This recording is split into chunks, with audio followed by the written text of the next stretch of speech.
Assalomu alaykum ijtimoiy tarmoq foydalanuvchilari, ahli musulmon xalqi, hammangizga kirib kelgan Ramazon oyi muborak bo'lsin. Ilohim shu Ramazon oyida tutgan ro'zalaringiz Alloh dargohida qabul bo'lsin ilohim. Ilohim hammamizni shu Ramazon oylarini ko'plariga yetkazsin Alloh taolo egam ilohim. Bu videorolikim yaqinda 18 fevral kuni 2 kun oldin Farg'ona viloyatida maktab o'quvchisi 2010-yilda tug'ilgan bola tomonidan sodir etilgan jinoyat haqida bo'ladi. Aziz ijtimoiy tarmoq foydalanuvchilari, ushbu YouTube kanalimga obuna bo'linglar. Obuna bo'lish tugmasi, ya'ni qo'ng'iroqchani bosib qo'yinglar. O'shanda kanalimga yangi chiqqan videoroliklarni ko'rib borasizlar. Kanalimga har doim sizlar uchun yangi va qiziqarli videoroliklarni joylab boraman. Kanalimni va videoroliklarimni yaqinlaringiz, do'stlaringiz va tanishlaringizga tavsiya qilinglar. Kanalimni qo'llab-quvvatlab yuboringlar. Hammangizdan ilohim Alloh rozi bo'lsin.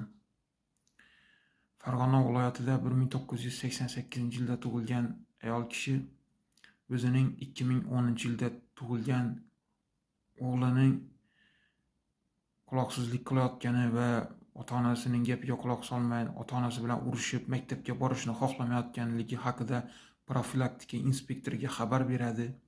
Keyin profilaktika inspektori voqea joyiga yetib boradi va bolaning onasi bilan gaplashib, unga inspektor psixolog yordamida bolasiga tushuntirish ishlarini olib bormoqchiligini tushuntirayotgan joyida, profilaktika inspektorini chalg'ib turgan joyida o'sha ayolning o'g'li 2010-yilda tug'ilgan o'g'li profilaktika inspektorining orqasidan keladi va unga chap bel sohasiga pichoq sanchib oladi.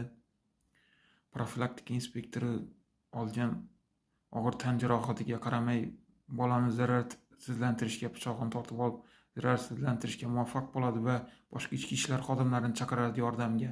Keyin boshqa ichki ishlar xodimlari keladi yordamga va oila a'zolarini tinchligini ta'minlashga muvaffaq bo'ladilar va bolani olib ketadilar.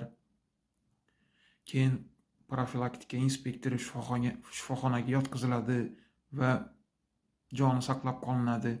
Hozirgi paytda o'sha profilaktika inspektori shifoxonada davolanmoqda. Ushbu bola 2010-yilda tug'ilgan bola hozirgi paytda Jinoyat kodeksining 104-moddasi 2-qismi bu bandi bilan bolaga nisbatan tergov harakatlari olib borilmoqda va surishtiruv ishlari olib borilmoqda.